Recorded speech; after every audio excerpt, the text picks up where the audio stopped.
my constituency's potential as a future AI growth zone?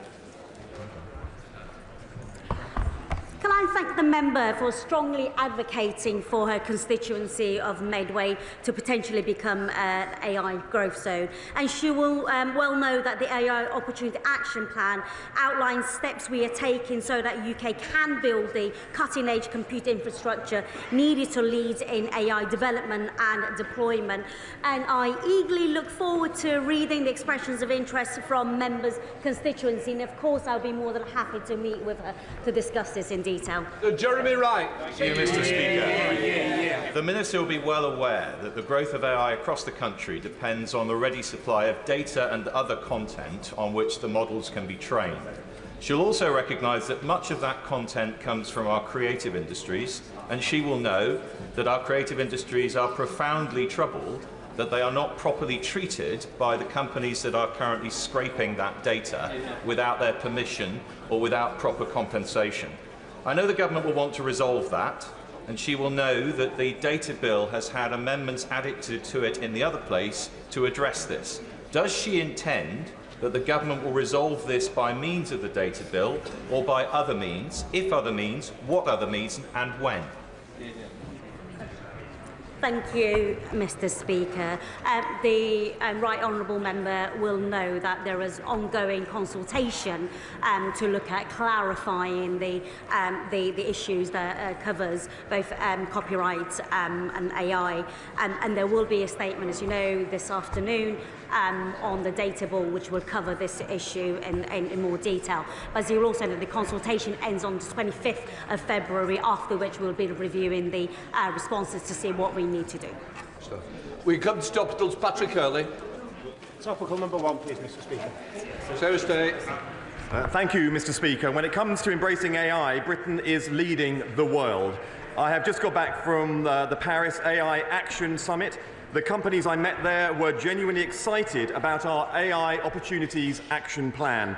They were also optimistic about how we're using AI to build a smaller, smarter state.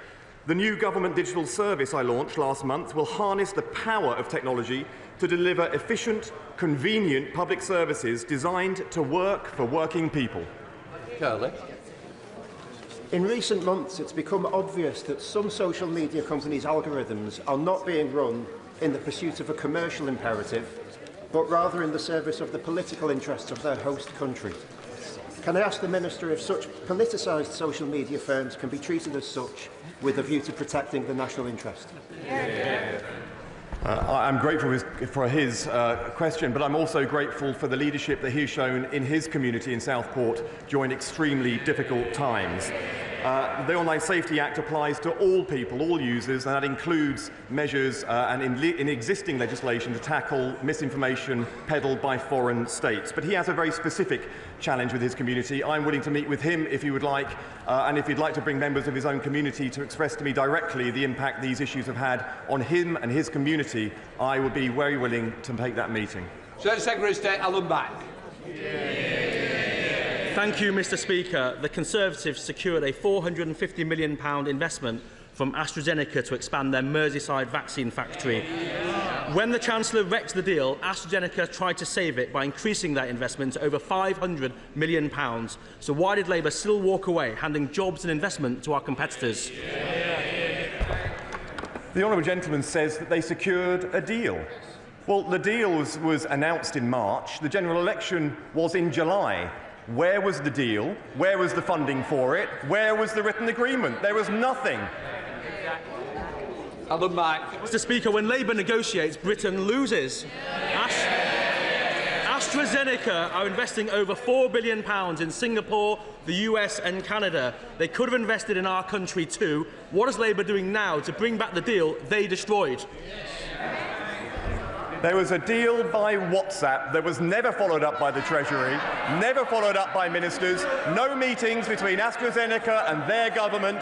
Their government lets Britain down every time, which is why the country turned to Labour, and Labour is delivering. Mr. Speaker, the Payment Systems Regulator found that more than half of bank transfer scams recorded in 2023 originated on Facebook, Instagram or WhatsApp. What progress has the Secretary of State made in making sure that tech companies are held to account for fraud originating on their platforms. He makes a very good point. It's one of the things that we specifically need to look at later when we move forward with the data bill in committee. Perhaps he'll be sitting on the bill committee. Who knows?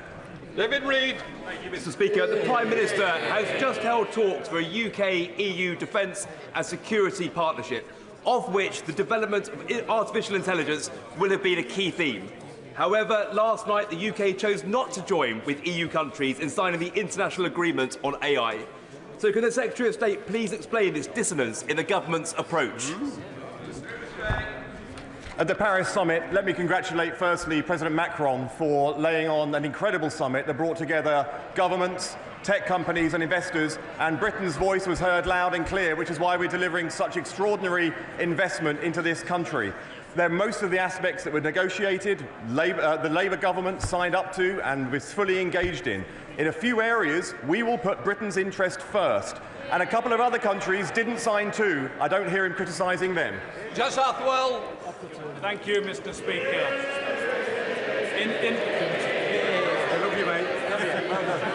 Thank you, Mr. Speaker. In Ilford, we worked with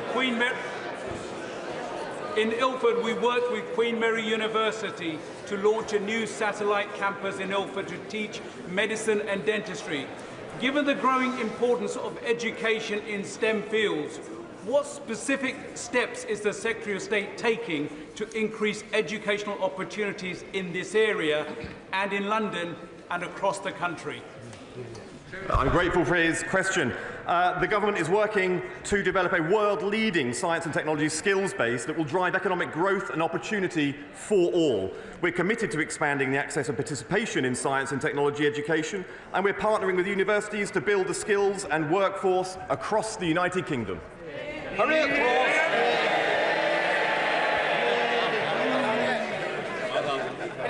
Thank you, Mr. Speaker. A month ago, the Prime Minister said that countries will either be AI makers or AI takers.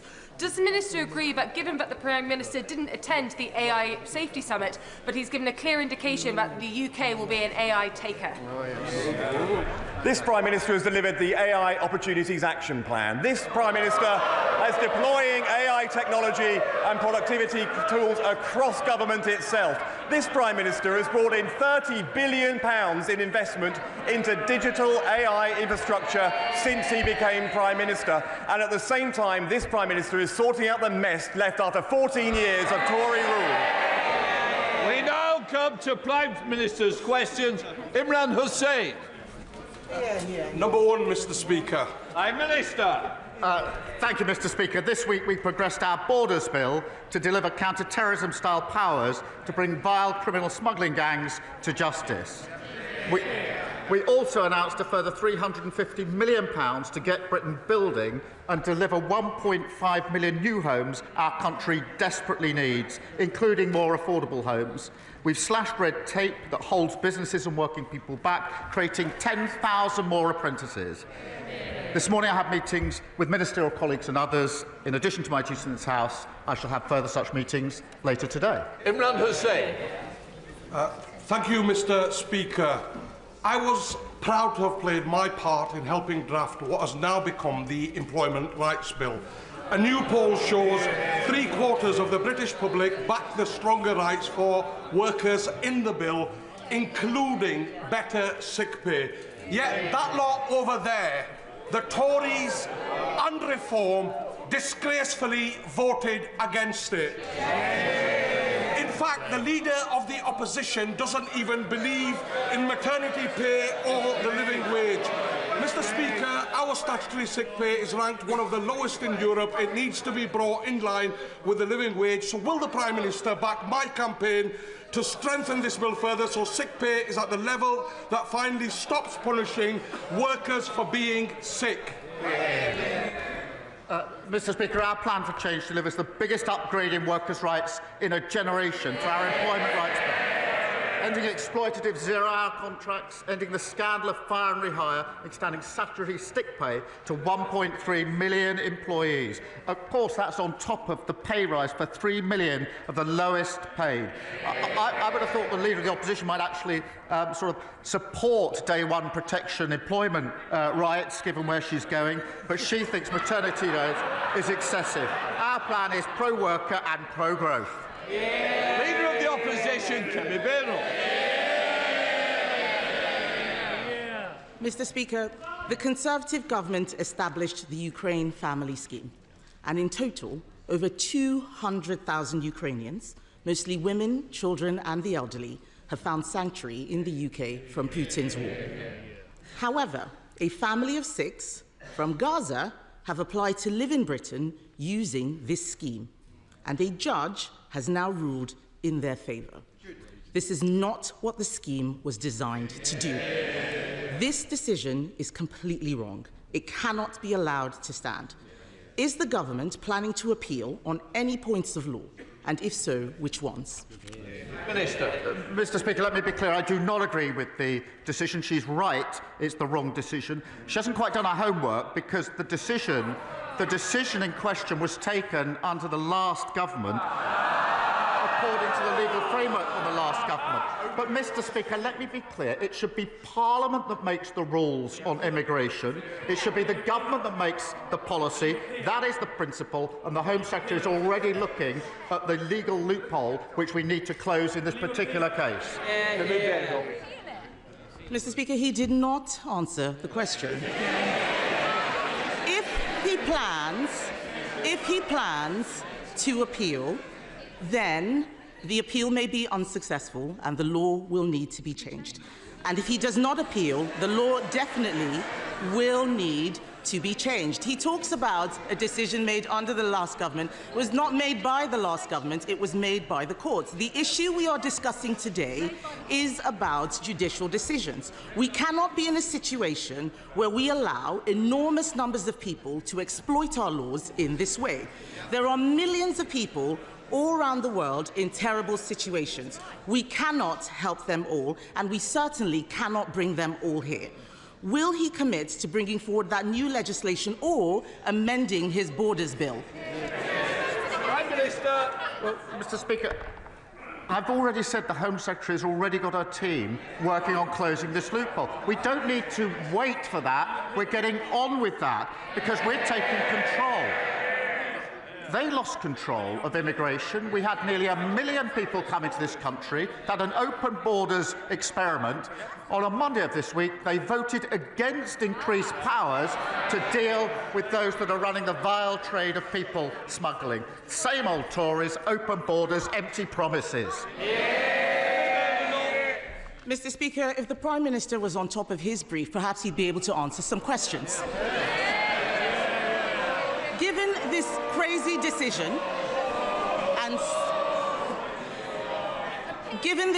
decision and so many others, new legislation is needed to clarify the right to a family life in Article 8. I'm not talking about what he just said. I know Labour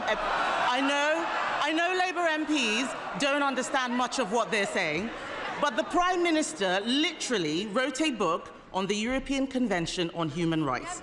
This is a situation where we need to put our national interest before the ECHR. Does he agree that we should legislate even if lawyers warn that this might be incompatible with human rights law? She complains about scripted answers and questions. Her script doesn't allow her to listen to the answer.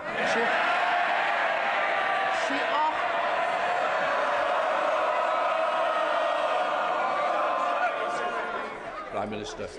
She asked me if we're going to change the law and close the loophole in question 1. I said yes.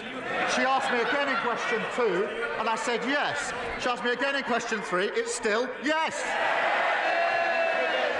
Mr. Speaker, he didn't listen to question 1. I asked if he would appeal the decision. He did not answer that. He's not listening. He's too busy defending the international human rights law framework. Mr. Speaker, this case has arisen because a Palestinian came to the UK from Gaza in 2007. he is now a British citizen. This is precisely why we need to break the conveyor belt from arriving in the UK to acquiring indefinite leave to remain, and then a British passport, and now a right to bring 6 family members here as well. Just last week, the Prime Minister bizarrely claimed that a British passport was not a pull factor for those coming to the UK. Will he now support our plans to toughen the process on indefinite leave to remain and make getting a British passport a privilege, not a right? Prime Minister. Mr. Speaker, they presided over record high levels of immigration. It reached nearly 1 million. It was a one-nation experiment in open borders. And she was the cheerleader. She was the one campaigning for more people to come and thanking her own side when they supported her campaign. So before she lectures us, I think she needs to reflect on her own record and her own record here. Mr. Speaker, he is the Prime Minister now. The people out there want to know what he is going to do about the situation. He needs to spend less time whining about the last government and do his job. I thought, Mr. Speaker, that the Prime Minister and I both agreed that Israel had a right to defend herself. Yet the judge in this case noted that the family were facing a humanitarian crisis, and I quote, as a consequence of the Israeli government's indiscriminate attempts to eliminate Hamas, and government lawyers accepted this. Is the Prime Minister allowing lawyers to change the position on Israel? And was this because of advice from the Attorney General? And if not, why on earth did government lawyers accept the argument that Israeli actions were indiscriminate? Prime Minister. They put the complete opposite argument. She talks about on top of her breath. She has no idea what she's talking about. I'll tell her again. We need to change the law. That's why the Home Secretary is already closing the gap. I know the script doesn't allow any adaptation, but this is getting tedious. Mr. Speaker, the Prime Minister has not read the judgment. I suggest that he does. There are very serious questions now. There are very serious questions now being asked about the Attorney General, the Prime Minister's personal friend and donor. Even Labour ministers are concerned.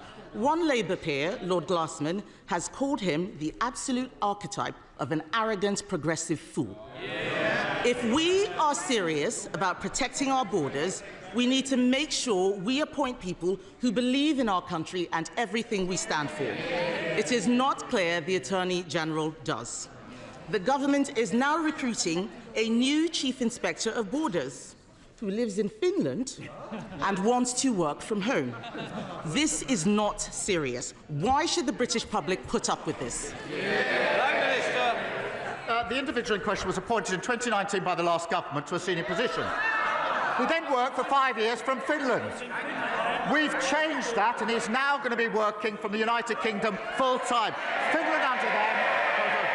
And she talks about the Attorney General. She sat round the cabinet table with an attorney who was later sacked for breaching national security. Charlotte Nettles. Thank you, Mr. Speaker. Long-standing traders in the CPS Centre in Colchester were devastated to receive eviction notices, giving them just 28 days to vacate, entirely out of the blue and under spurious pretexts by the new owner, shell company Shivat Hananim Capital.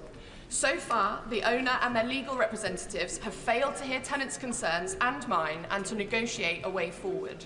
So does the Prime Minister share my concerns at this situation, and will he set out our plans to protect independent businesses which are at the heart of our high street and communities? Yeah. Prime Minister. Well, thank her for raising this, which is obviously of real concern to businesses in her constituency. We do, Mr. Speaker, expect landlords to meet their obligations to make buildings safe, and we support robust enforcement action from the regulators if they fail to do so. I will make sure that she gets a meeting with the Minister to discuss what steps can be taken in the particular case to support the businesses that her constituents rely on. Leader of the Liberal Democrats, Sir Ed Davey. Thank you, Mr. Speaker. 80 years ago this week, the Allies began a pincer movement against German forces between the Ruhr and the Rhine. British and Canadian troops attacked from the north, Americans from the south. British, Canadian and American soldiers fighting shoulder to defeat fascists. 80 years on, President Trump seems to have forgotten all this.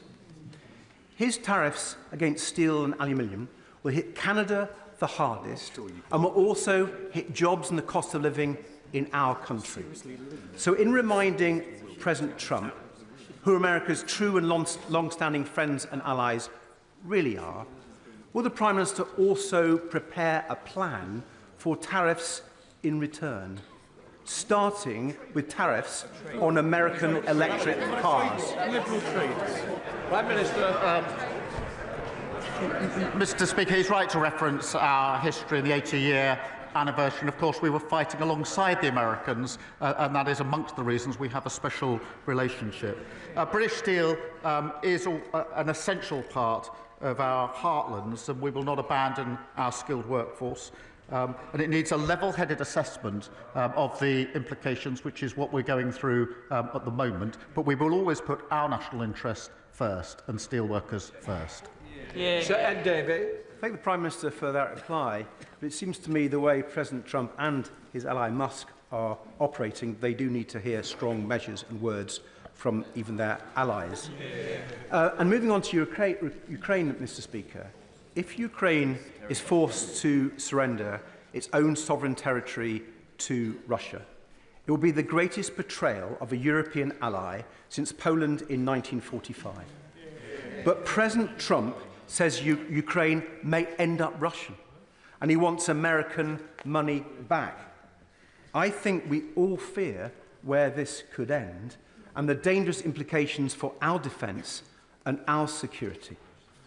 So can the Prime Minister reassure this House that he and other European leaders have given sufficient support to President Zelensky so that he can't be bullied by Trump and Putin into accepting a deal who will effectively hand victory to Russia?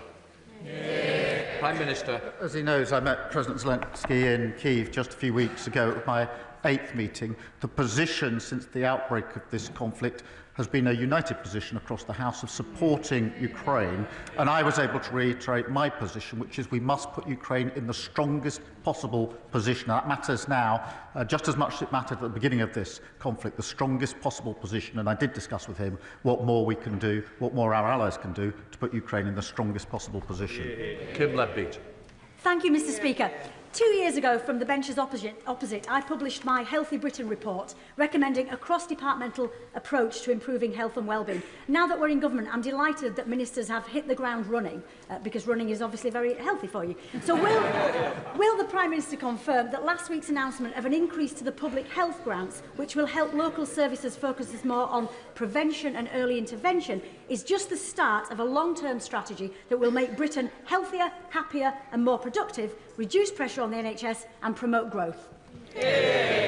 Well, I thank her for highlighting the important role that local communities play in supporting healthy lifestyles. I'm delighted, Mr. Speaker, we're providing almost £4 billion for the local health services that people rely on, and that's things like health visitors, stop smoking services and drug abuse treatments. I'll make sure that she meets the relevant minister to discuss.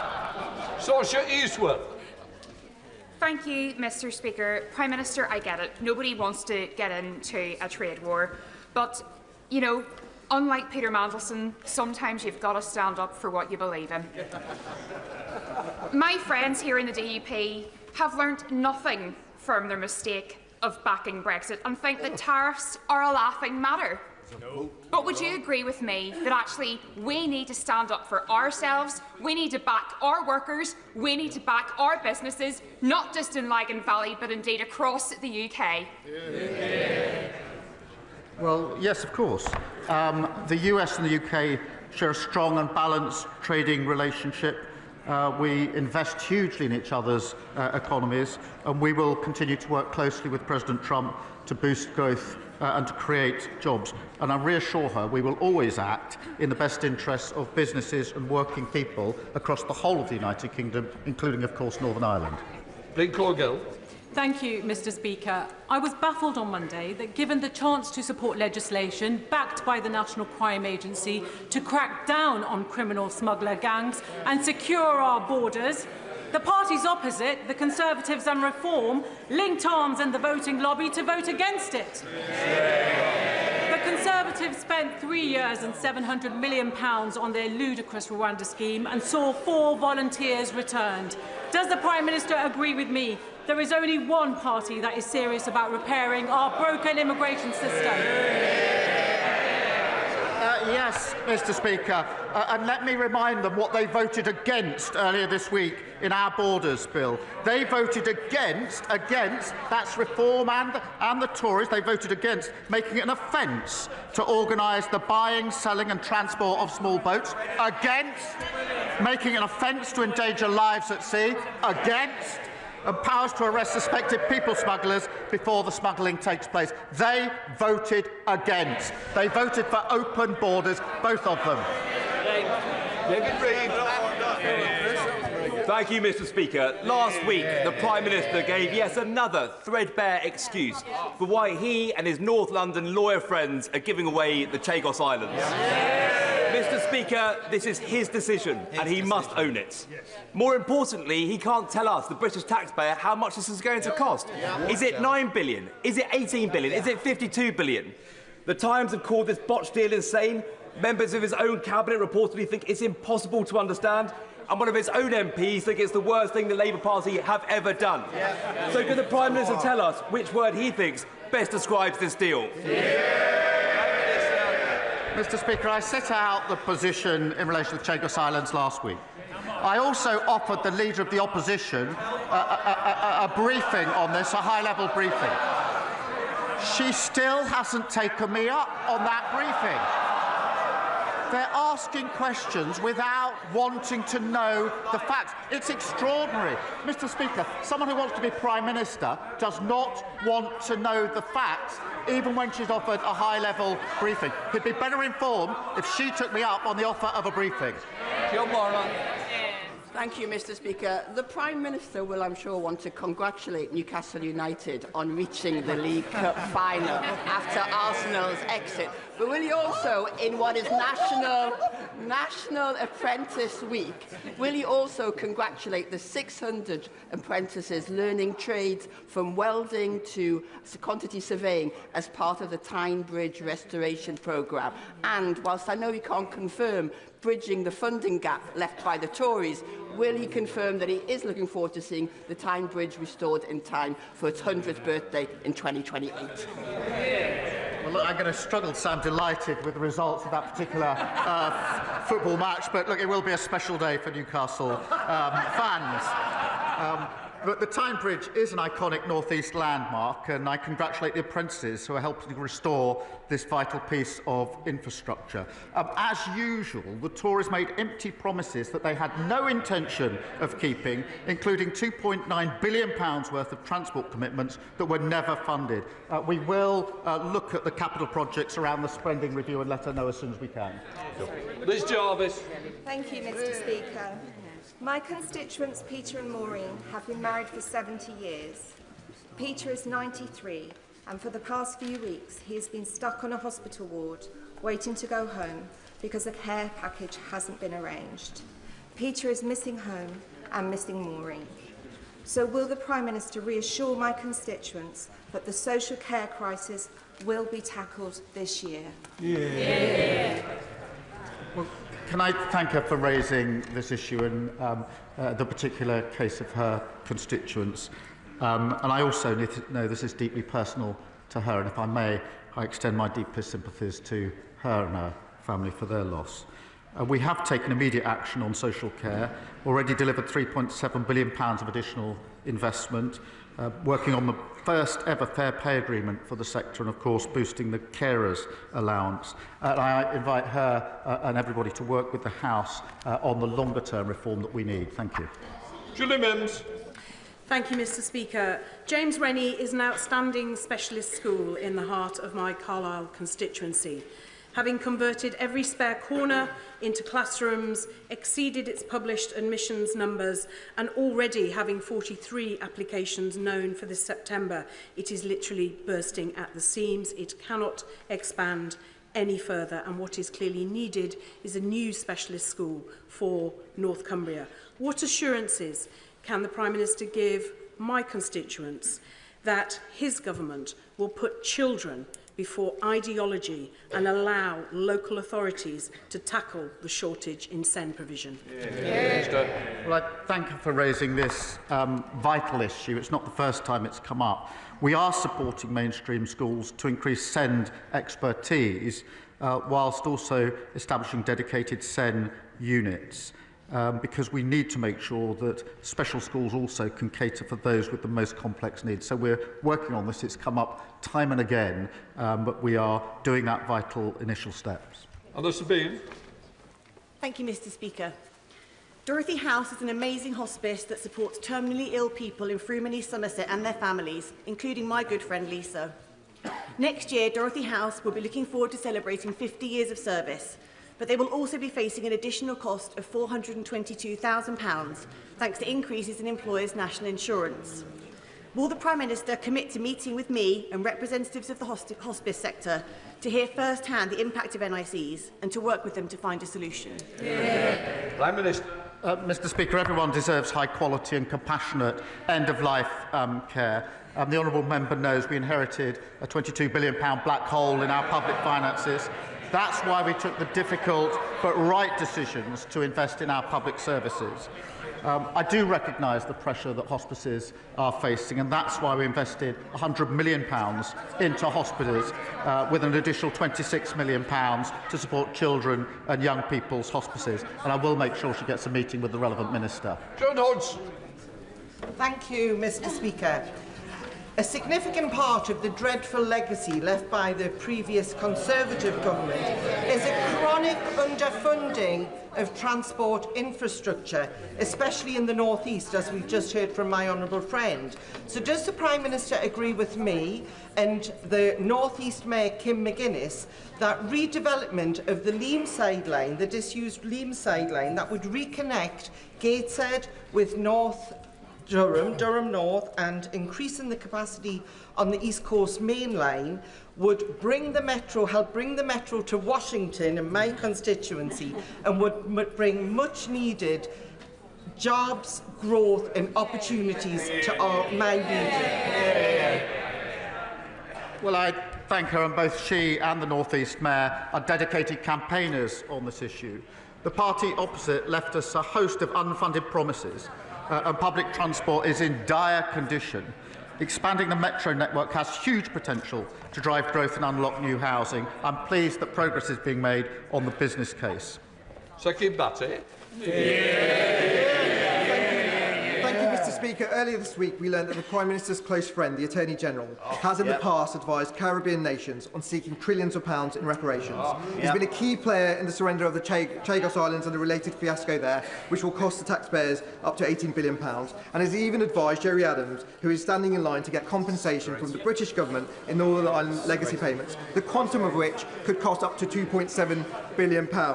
Given the Attorney General's track record, does the Prime Minister have faith in his motives, and does he have confidence that his best friend represents good value for the British taxpayer?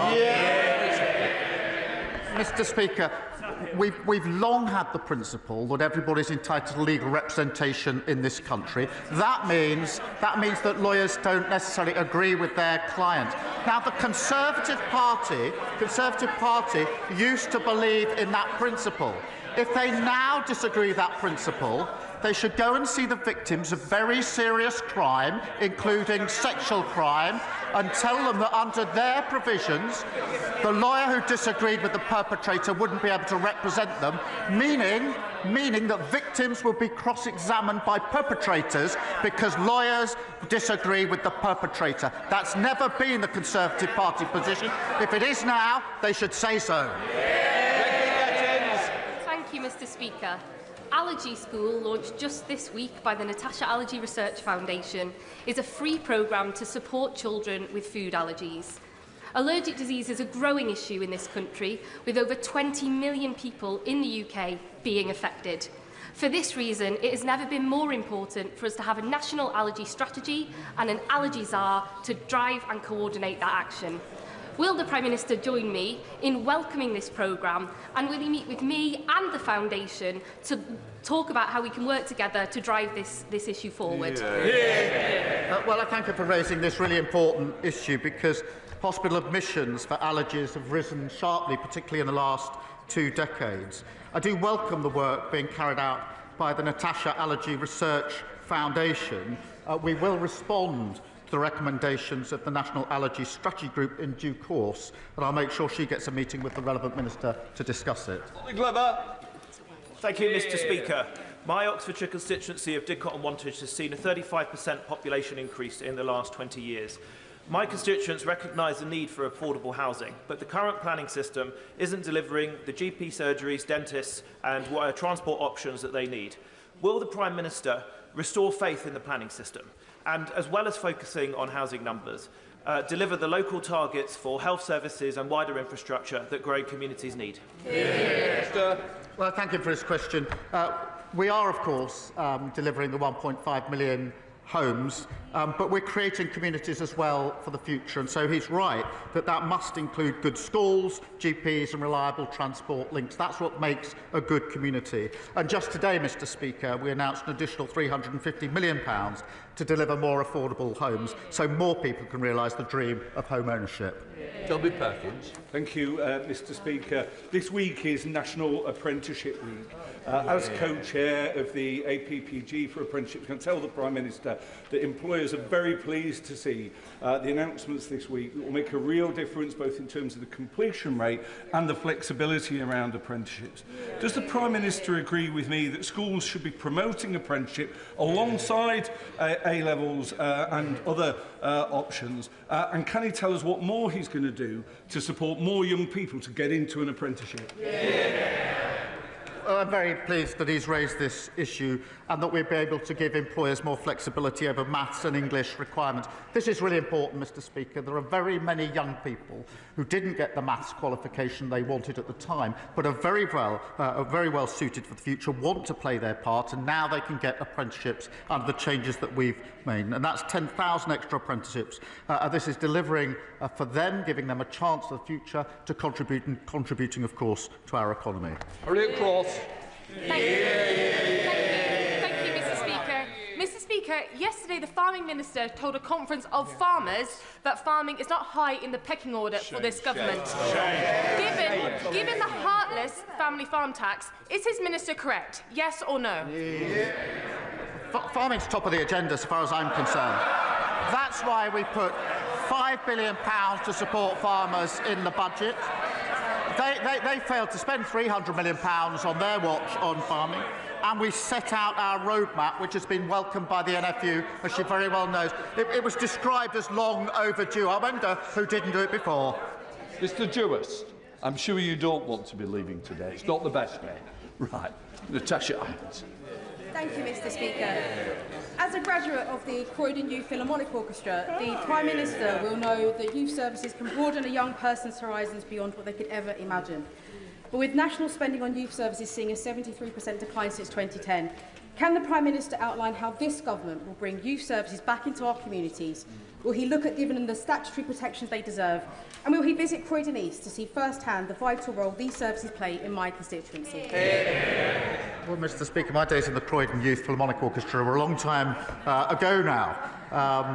But we do fully recognise the importance of youth services to help young people save lives and live safe and healthy lives. We've been developing our plans for the new National Youth Strategy to bring power back to young people and help every young person realise their potential. Christine Jardine. Thank you very much, Mr. Speaker. Every 22 minutes, a child in this country loses a parent or a loved one. That's 40,000 children every year facing a trauma which many of us here know can last a lifetime. Charities such as Winston's Wish do a fantastic job of providing support for young people, particularly when schools are closed or there's no one else to turn to. But at the moment, there's no simple way of the children knowing where the charities are or the charities being able to contact the children.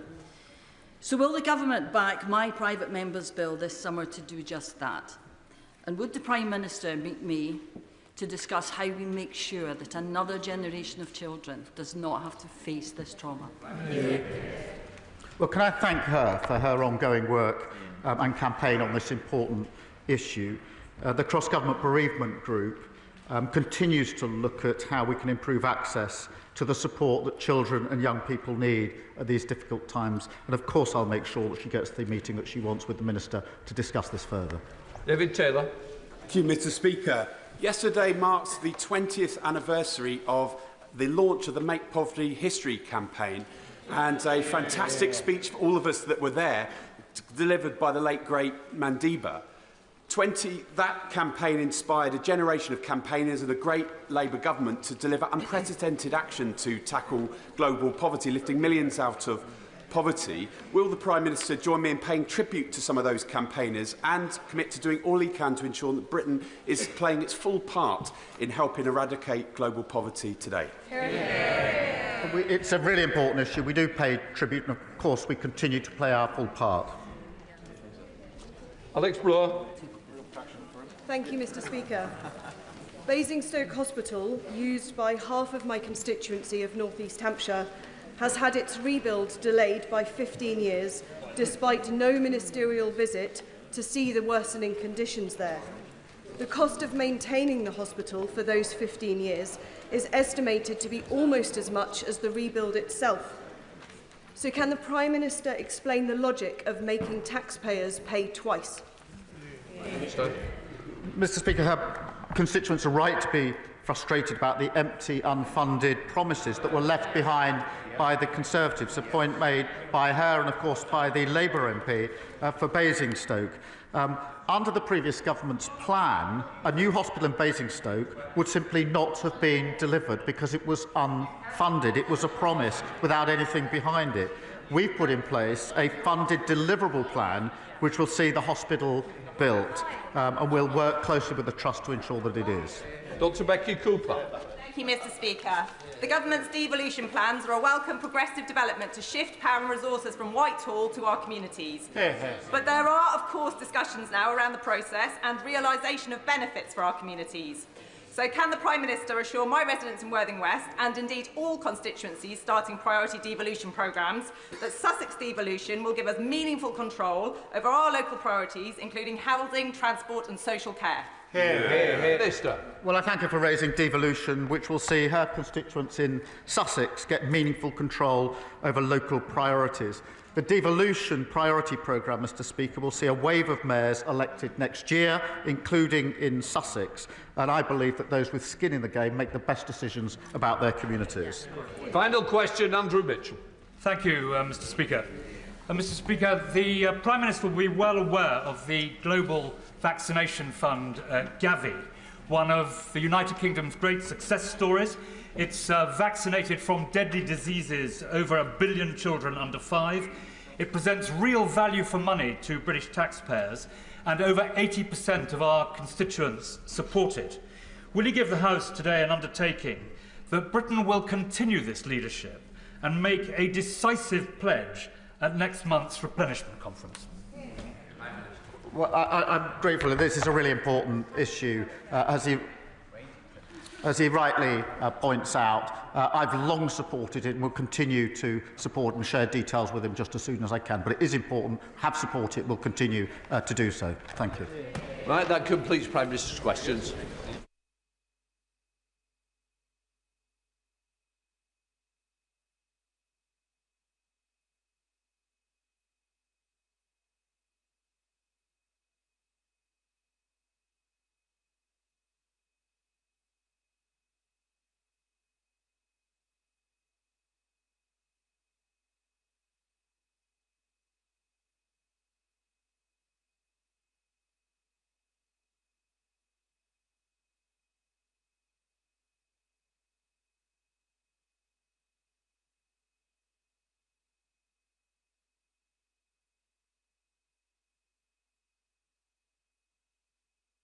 Can people leave the chamber quickly and quietly? We're now coming to the urgent question.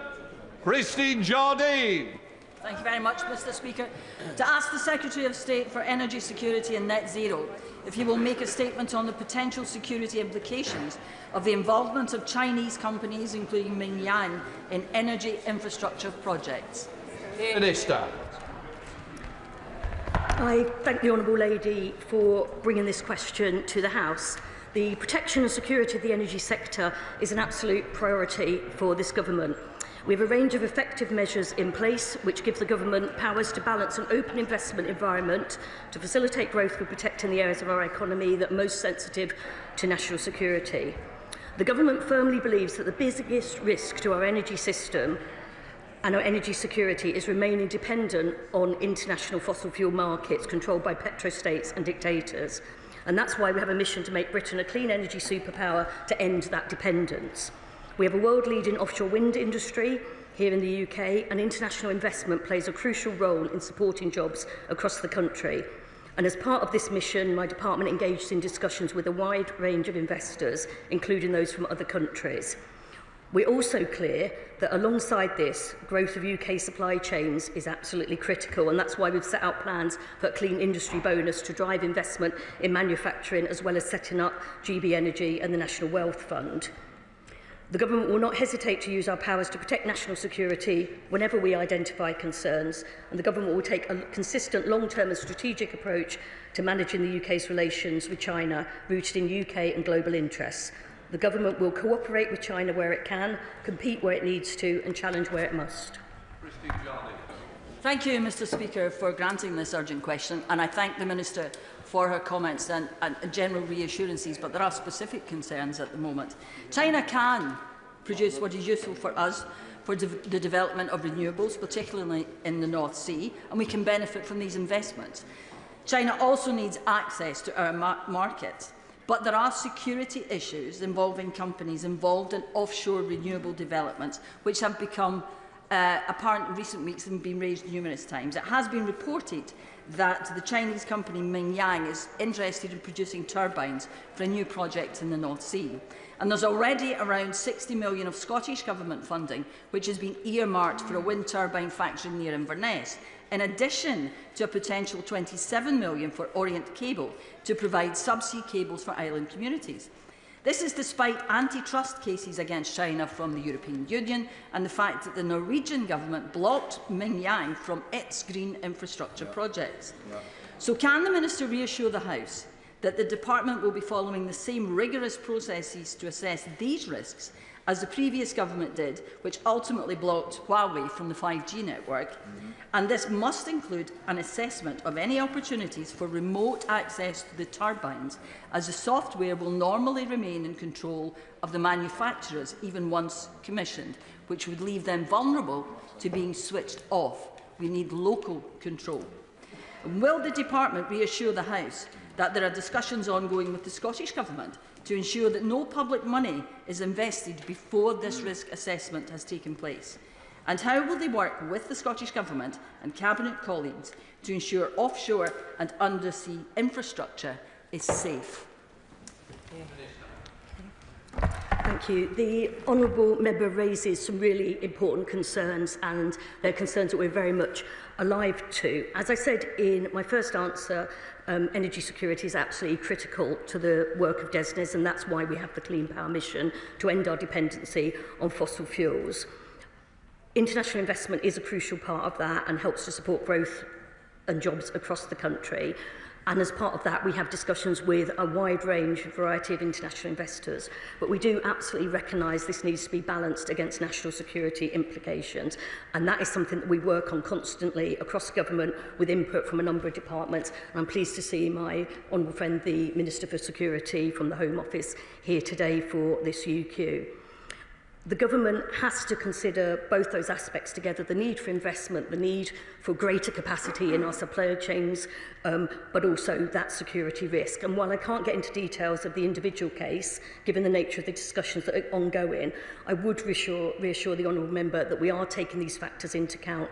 We do want to make sure that the most robust processes are followed as we look at the details of this particular incident.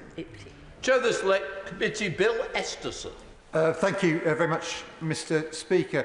Can I say how pleased I am to hear the Minister confirming the importance of our energy security in contrast to what we saw under the previous government. And they can groan all they want, but that is the reality of what was inherited in July last year. But as we extend energy infrastructure in this country, can she confirm how this government will ensure that we have control of the operation of that infrastructure? And does she also agree that it is vitally important that through the industrial strategy we see the renaissance in our manufacturing and greater resilience in our supply chain, all of which adds to the energy security of this country? I thank my honourable friend for that question. He's absolutely right that as part of getting this investment into infrastructure, dealing with capacity issues in our supply chain is absolutely crucial. It's one of the reasons why, through the National Wealth Fund, we invested in lithium in Cornwall last week. So in terms of a critical minerals strategy, we want to maximise the natural resources that we've got where we can. As I said, we want to make absolutely sure that security concerns are addressed as well when we look at which investors do invest in our new economy. Shadow Secretary of State Andrew Buck. Thank you very much, Mr. Speaker. Mr. Speaker, the indication that Mingyang will get the green light from the Treasury to supply wind turbine technology to the Greenvolt wind farm in the North Sea is concerning. Indeed, alarm bells have been sounded by officials in the Minister's own department and indeed in the Ministry of Defence. This green revolution will come with a Made in China label. The government, in collusion indeed with the SNP in Holyrood, are determined to see Chinese companies reap the economic reward. Her party says again and again that transition to renewable energy will reduce our reliance on hostile regimes. Chinese-controlled technology embedded in our critical energy infrastructure is evidently a threat to our security. Can the Minister assure us that she is taking this threat seriously? And can the Honourable Lady explain how using wind turbines made by Mingyang reduces our reliance on foreign states?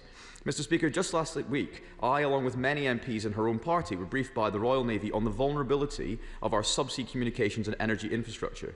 We have also seen a pervasive rise in sabotage attacks on subsea cables in the Baltic, affecting our Scandinavian allies.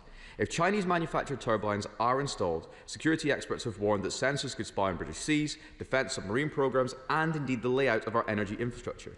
We would be reliant on Chinese equipment and software, Chinese suppliers for updates and maintenance, handing Beijing significant opportunity for interference. In the current international climate, it is unthinkable to disregard the security implications of this decision. So can I ask the Minister, can she confirm that they have scrapped the Giga scheme that we launched to build British supply chains in energy technologies?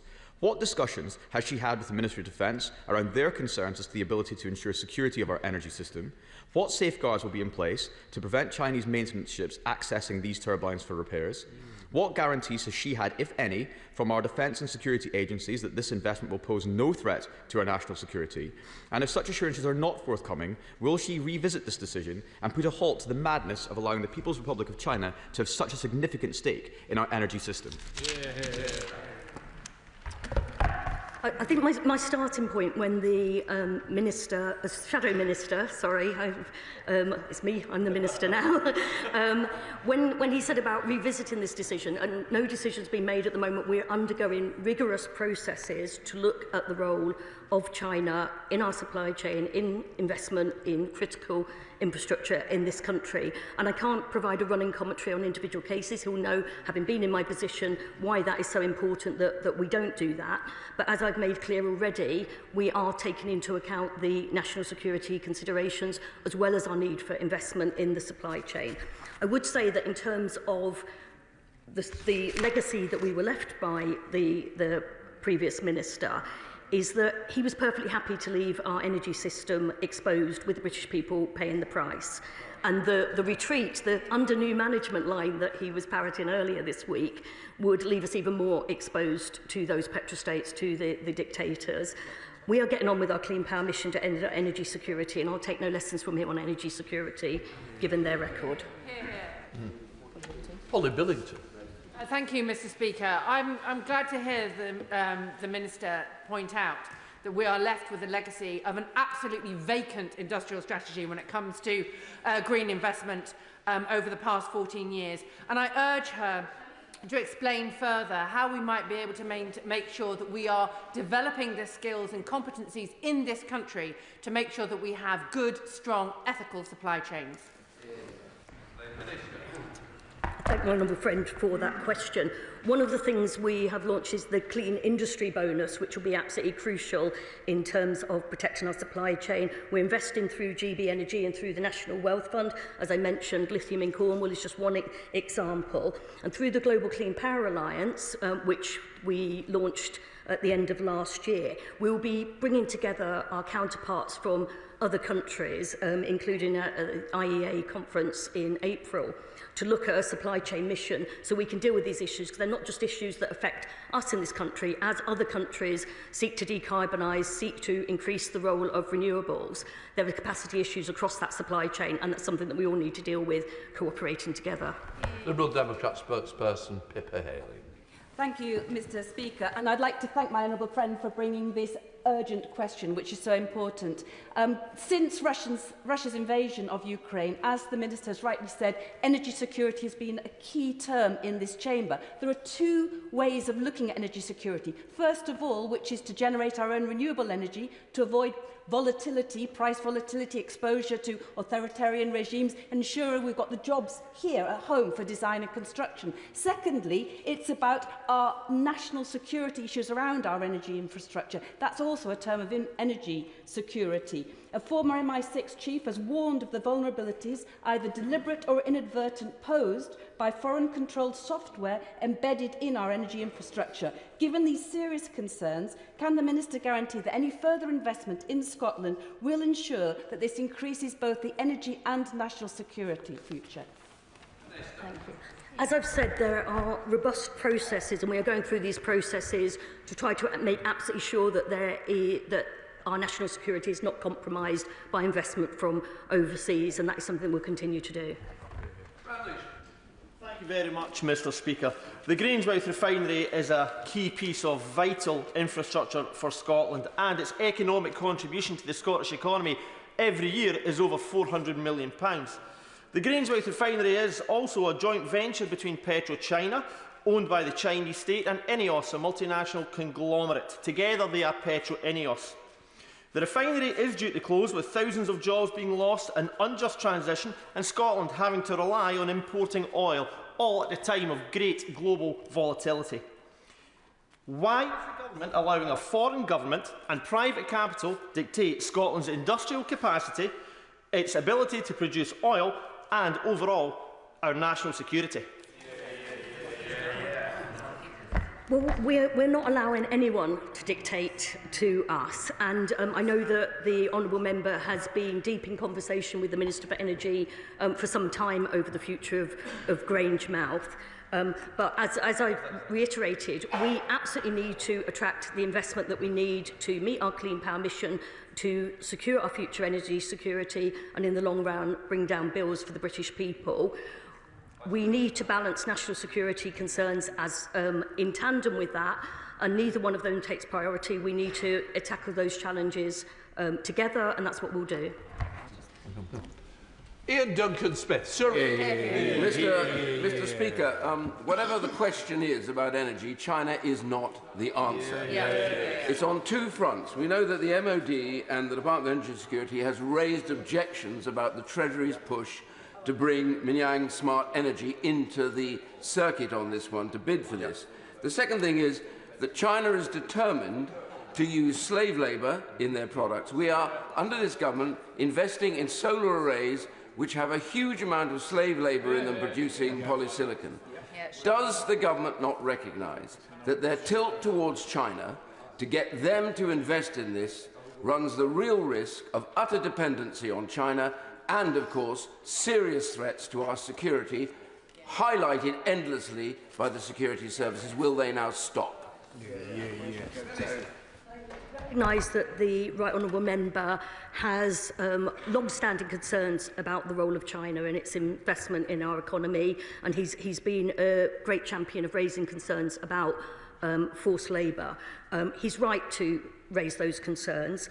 We have set up the Solar Task Force, I'm sure he's aware, to look at the issue of whether there's forced labour in our solar supply chains. We also, as I said, with the Global Clean Power Alliance, there will be a supply chain mission as part of that launched. And as I said, it's not something that one country can tackle by itself. We all need to be alert to the risks of slave labour. I know that there was an amendment passed in the House of Lords last night that means the issue's coming back to the Chamber soon. I look forward to the discussion then. Amanda Martin. Thank you, Mr. Speaker. Does the Minister agree with me that developing our economic and trading relationships with other nations is one lever of many that this government is using to drive growth and investment alongside planning reforms, public investment and a proper industrial strategy for the people of the UK, but also for the people in my city, and at the same time ensuring that we work across departments to always have our nation's security at its core? Minister. My honourable friend is absolutely right, and we're doing this through a number of levers. We have the growth mission, we have the clean power mission, working hand in hand to make sure that energy security and the decarbonisation of our power system contributes to growth in this country, and that means it contributes to job creation in this country, as well as, in some cases, overseas investment. We have the We've set up Great British Energy, we have the National Wealth Fund, we have the Clean Industry Bonus. All of those will help us achieve those objectives. Bradley Thomas. Thank you, Madam Deputy Speaker. Have ministers or officials in the Ministry of Defence, the Home Office or the Security Services raised any concerns with her department over the possibility of offshore structures in British waters being used for Chinese intelligence gathering technology? And if there are sensitive matters which cannot be discussed in this House, will she commit to holding a private briefing for members of Parliament on the security implications of energy infrastructure from China? Minister. Okay. I don't think I can comment on the extent of conversations other than to reassure the honourable member that, of course, these conversations are taking place. Of course, there are robust processes that we are going through, and there'll be ongoing conversations. Again, because it's not my specific role, I wouldn't be able to say whether that is information that can be shared. I don't think it can be shared on a day-to-day basis, but perhaps if there's a briefing that we could arrange with members to give them some reassurance as to the general approach, I'll investigate whether we can do that. Melanie Arn. Thank you very much, Madam Deputy Speaker. I have to say I'm surprised at the benches opposite. They seem to have forgotten when they were pushing on this country the golden era of the relationship between the UK and China. And some of this is the legacy that remains from their time in government. And so I think that they should just be careful about how they're approaching this conversation. And I would just like to take the opportunity to point out to the Minister the role that Grimsby plays in servicing and supporting operations of offshore wind, not only around UK waters, but also as far as Taiwan. Those skills and those competencies and capabilities do exist here in the country, so I'd like to ask the Minister what additional support will be given to expand those capabilities and support for those skills in this country. Minister. My honourable friend has been a real champion for Grimsby. I'm very glad to see her returned at the recent election so she can carry on championing all the potential that Grimsby has to offer, not least in terms of the wind sector. We think it's really important that we link up the skills and the capacity. That's one of the obstacles. We talk very often about how grid capacity and how planning issues can hold up the rollout of clean power, but actually we know that we've got to have the skills base as well, and we're working with the Department of Education very much on that, how we can train the workforce and develop through things like the Growth and Skills Levy capacity within the existing workforce as well to work on these exciting new projects. Sir Alex Shelbrooke. Thank you, Madam Deputy Speaker. The Minister speaks about being reliant on petrochemical states and dictatorships who supplied the fuel needed for our energy system. And yet the vast majority of the processed materials that are needed, whether we construct them here or not, come from China. We recognise that some of these countries were dictators, but can the Minister at the dispatch box now confirm to this House that a country that uses slave labour, a country that has carried out the most horrendous crimes against the Uyghur population, a country that has sanctioned our own parliamentarians, is indeed as much as a dictatorship as the countries that she says we no longer want to be reliant on? Well, if we followed the approach being suggested by the opposition front bench now, we would be very firmly back in the hands of the petrostates and the dictators. And we've seen... But in terms of relationship with China, as I've said, we will cooperate where we can, we will compete where we need to, and we will absolutely challenge if we must. And we've been clear that no company in the UK should have forced labour in the supply chain. This is why we've set up the Solar Task Force. This is why we're going through the robust processes ahead of the decision that we're talking about here today. And I will take no lessons from the honourable member, because we've had 14 years of being exposed to volatile energy markets, and we are trying to recreate our energy security through this investment. Jane Kirkham. Thank you, Madam Deputy Speaker. Would the Minister agree that after a real neglect of our energy infrastructure for the last 14 years, setting up GB Energy to help UK ownership of energy production in the future can only be a good thing, and our investment in critical minerals in Cornwall particularly, and the supply chain for floating offshore wind, will be crucial to secure our national security? Minister. On the one hand, the honourable members raise concerns about critical minerals being imported from abroad. And then when my honourable friend from Cornwall, who again is a real champion for her area, when she praises the investment that we have put into lithium extraction in Cornwall, they start jeering. And but through GB Energy, through the National Wealth Fund, we will continue to do that investment. Claire Young. Thank you, Madam Deputy Speaker.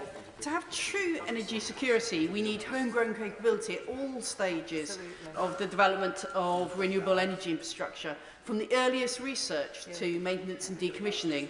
So can the Minister tell me what steps she is taking to ensure that we have that homegrown full life cycle capability? Minister. I think from the honourable member's question, she may be talking about community energy. I'm not quite clear, but no. In that case, I'm saying, but it is really important, I think, that any investment is place-based, and we need to look at developing the capability right from skills and what the capacity of the local authorities are, which is where things like community energy comes in, but then also making sure that the finance goes where the investment is needed. And if I haven't understood the honourable member's question, I'd be happy to take it up with her afterwards. Tom Collins. Thank you, Madam Deputy Speaker, and I welcome the Minister's engagement on this topic. To have meaningful and serious discussions with other major economies is absolutely vital for our success. Does the Minister agree with me that these discussions are key not only to securing our economic aims, but also tackling the climate and nature crisis, and also our wider international objectives? Minister.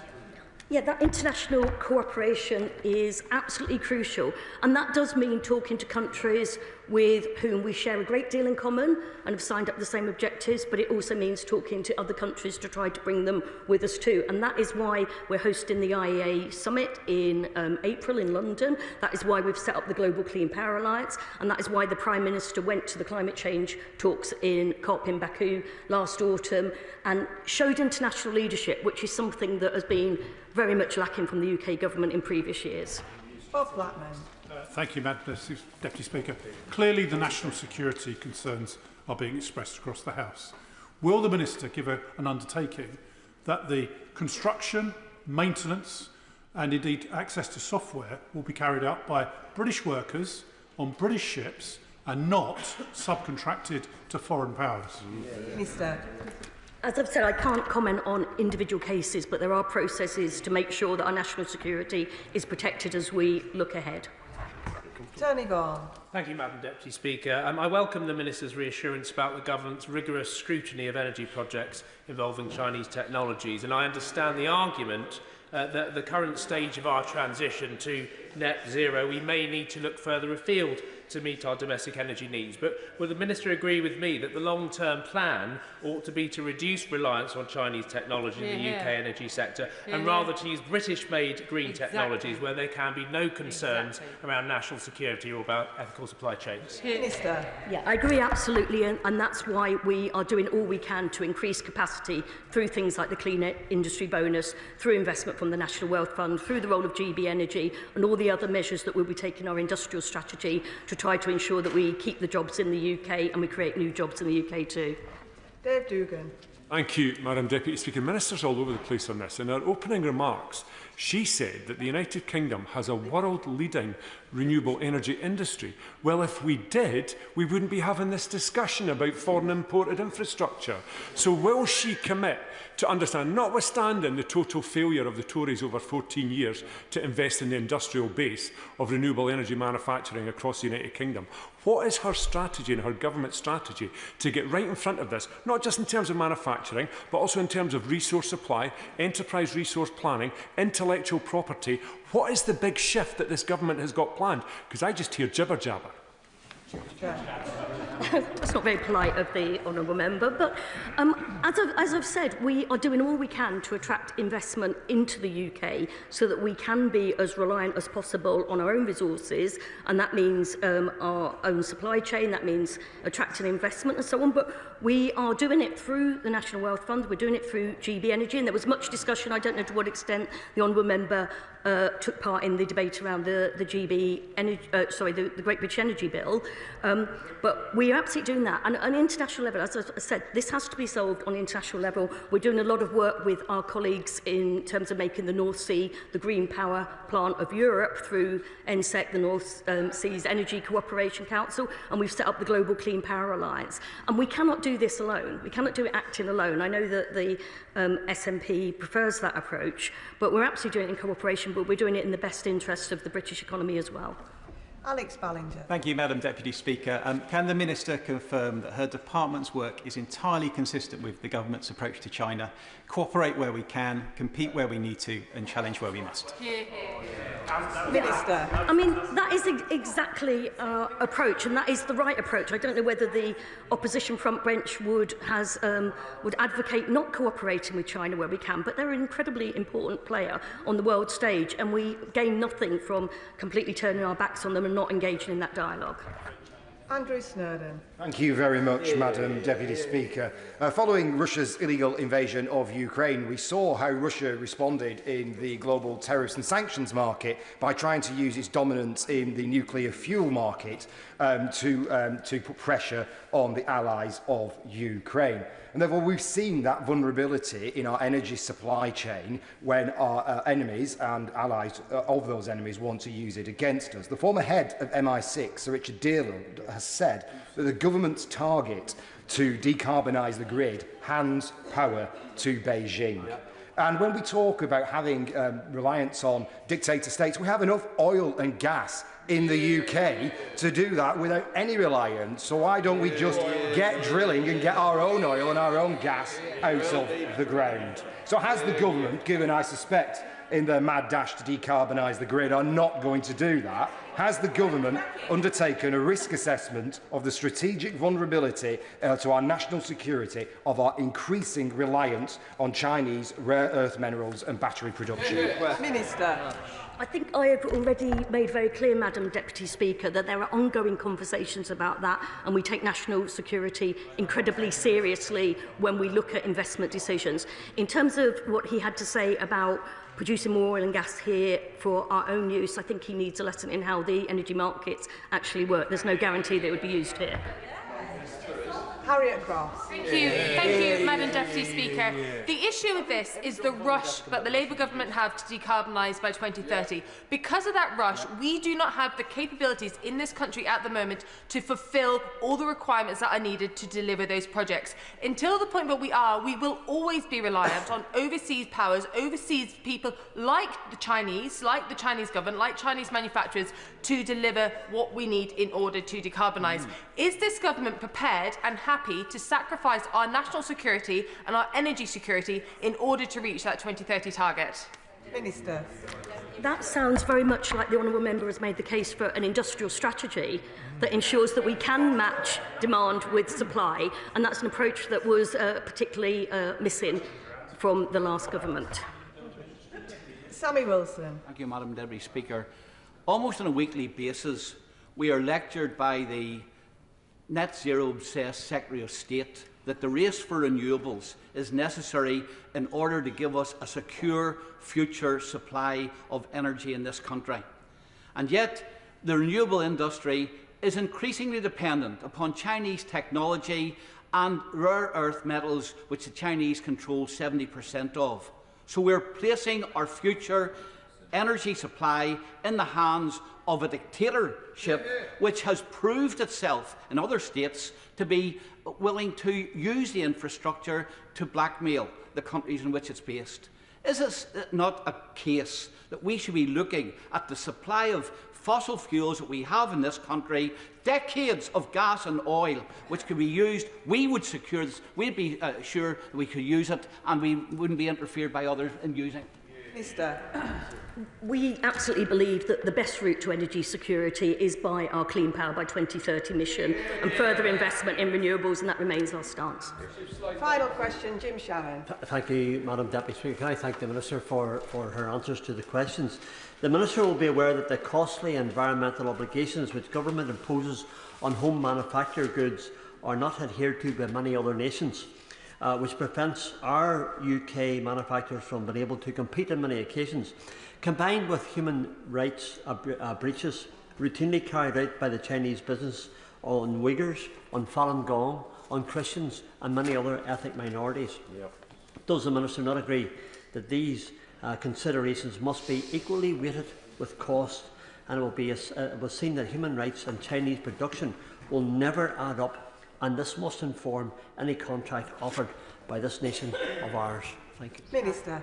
I think that the honourable member has frequently raised, well, he's frequently raised almost every issue you can think of in this chamber, but I know that I've taken part in very many debates about human rights in countries of concern overseas over the years. He's absolutely right to flag those concerns. As I said, we have the Solar Task Force, we have the Supply Chain Mission with the Global Clean Power Alliance. We are very much alert to this. We do not want to see forced labour or any form of modern slavery in our supply chains, and that is something that we're absolutely determined to take action on. That concludes the urgent question. We now come to the statement, and I'll allow a few moments for the front benches to swap over and members to come in.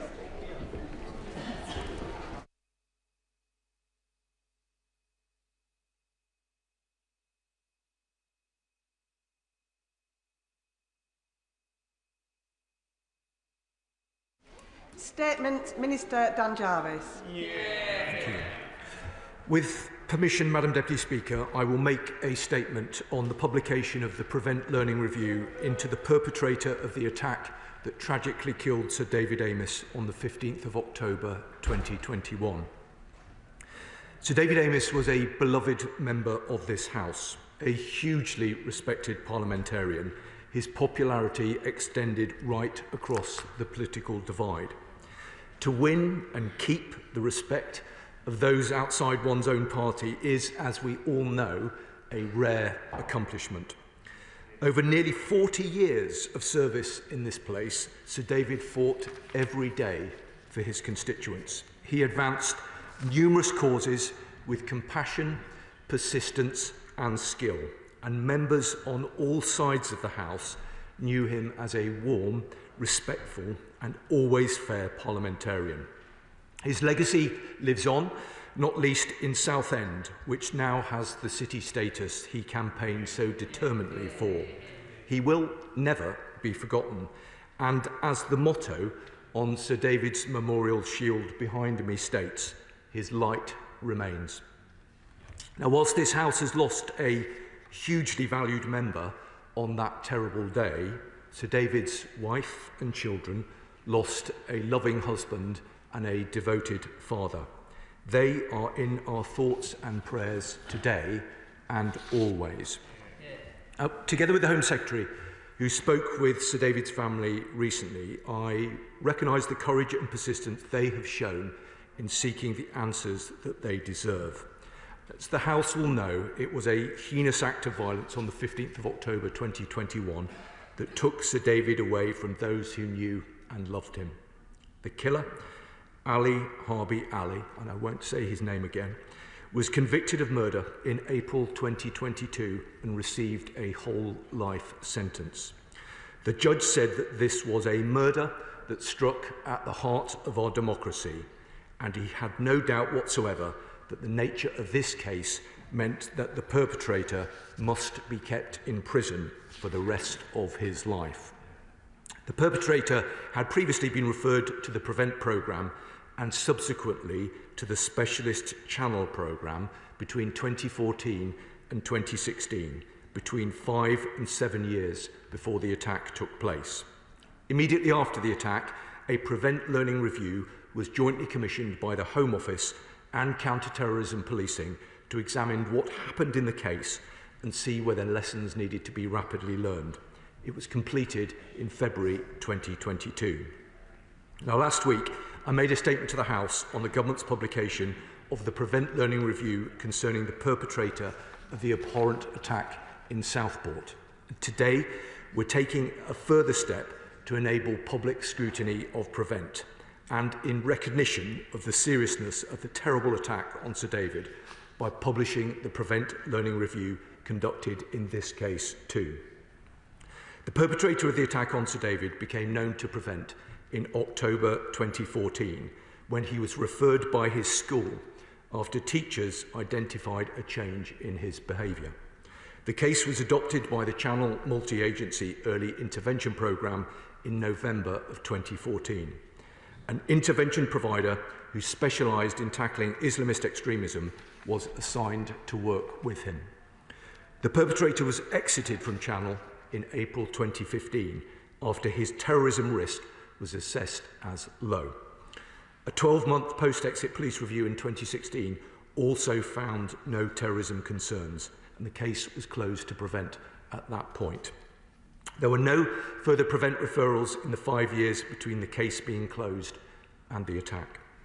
The PREVENT Learning Review examined how PREVENT dealt with the perpetrator's risk and how far the improvements made to PREVENT since he was referred 7 years prior would have impacted upon his management. The review considered both the handling of the case at the time and also the changes that had been made to PREVENT since the referral in 2014. It examined how far those changes addressed any problems identified and then made a series of recommendations. The reviewer found that from the material reviewed, the assessment in terms of the perpetrator's vulnerabilities was problematic, and this ultimately led to questionable decision-making and sub-optimal handling of the case during the time he was engaged with PREVENT and Channel. It identified that the vulnerability assessment framework was not followed, with the perpetrator's symptoms being prioritised over addressing the underlying causes of his vulnerabilities. The reviewer ultimately found that while PREVENT policy and guidance at the time was mostly followed, the case was exited from PREVENT too quickly. The reviewer identified 6 issues, namely that the support given did not tackle all of the vulnerabilities identified, record keeping was problematic and the rationale for certain decisions was not explicit, responsibilities between police and the local authority were blurred, the tool used for identifying an individual's vulnerability to radicalisation was outdated, the school that made the referral to PREVENT should have been involved in discussions to help determine risk and appropriate support, and the tasking of the intervention provider was problematic, with a miscommunication leading to only 1 session being provided instead of 2. The reviewer then examined how far changes in the PREVENT programme since 2016 had addressed these issues. The reviewer recognised the significant changes that had been made to PREVENT since the perpetrator was managed, in particular the introduction of the statutory PREVENT and Channel duties under the Counter-Terrorism and Security Act of 2015. The reviewer concluded that over the intervening period there have been considerable changes to policy and guidance for both the police and the wider PREVENT arena, including Channel. Whilst a number of the issues in the perpetrator's case would most likely not be repeated today, there were still a number of areas which could be considered as requiring further work in order to mitigate against future failures. The reviewer made 4 recommendations for actions to further strengthen PREVENT. These were to improve the referral process, strengthen the initial intelligence assessment process, update the tool used to identify vulnerability to being drawn into terrorism, and to not reduce data retention periods. Since the report, the Home Office and Counter-Terrorism Policing have fully implemented all 4 recommendations. First, a single national referral form was launched to encourage a consistent approach to referrals, building this into new training packages and mandating its use via statutory guidance. Second, training has been delivered to police staff to strengthen the initial intelligence check stage, ensuring their understanding of PREVENT is robust. Third, a new PREVENT assessment framework was rolled out in September of 2024. This replaces the tools previously used to assess all referrals and cases in the PREVENT system. And fourth, data retention periods were fully reviewed in 2023, and a joint decision was taken by the Home Office and Counter-Terrorism Policing to maintain retention review periods at 6 years or 6 years after the 12-month review for channel cases. In addition to the publication of the PREVENT Learning Review, we recognise the significant concerns that remain over the way in which PREVENT dealt with the perpetrator, as well as the need to ensure that the recommendations it suggested for improving the scheme have been properly implemented. Last week, I set out to the House a series of new reforms instituted by the government to strengthen the PREVENT programme, recognising the vital work done by officers across the country to keep people safe. That included the creation of a new independent PREVENT Commissioner. And I can today inform the House that the Home Secretary has asked the PREVENT Commissioner to review the PREVENT programme's interactions with the perpetrator in this case and ensure the implementation of all relevant recommendations. We will ensure that the Amis family have the support they need to engage with the PREVENT Commissioner in this work so that they can have confidence that it will get to the truth about any failings in the scheme. Madam Deputy Speaker, 2 further important issues have been raised which are relevant to this case: local policing and members' security. On local policing, concerns have been raised by the Amis family about the way in which Essex Police handled this case. A complaint has been made and referred back to the local force by the IOPC for consideration. That process must be allowed to follow its course.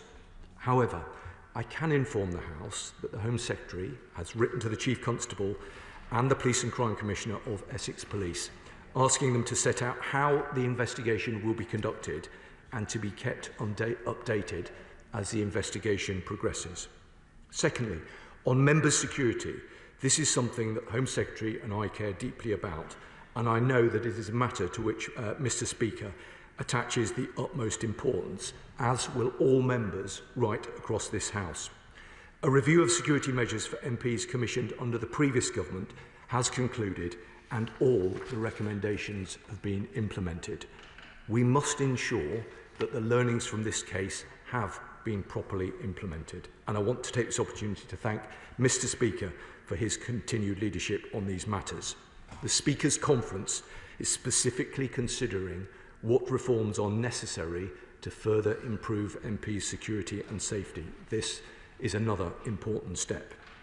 The Leader of the House, the Home Secretary and myself look forward to working closely with the Speaker and with all members to ensure that the facts of the appalling murder of Sir David are properly considered as part of the Speaker's Conference work, and that the Parliamentary Security Department implements the recommendations it made following the review it conducted into the aftermath of Sir David's death. I'm also grateful to previous Home Secretaries and Security Ministers for their efforts in this area. Our democracy is precious, and this government will defend it against any and all threats, not least through the Defending Democracy Task Force, where we are mounting a whole-of-government response to combat these threats, including ensuring that elected representatives can perform their duties safely and without fear. Madam Deputy Speaker, to conclude, I want to pay tribute once more to Sir David. He was a giant of this House, and we miss him dearly. In all that he did, Sir David epitomised public service at its best. It is beyond a tragedy that we can no longer seek his advice or rely on his wisdom. We can, though, follow his example and devote ourselves every day to the task of building a better and safer Britain. That is our shared challenge, Madam Deputy Speaker.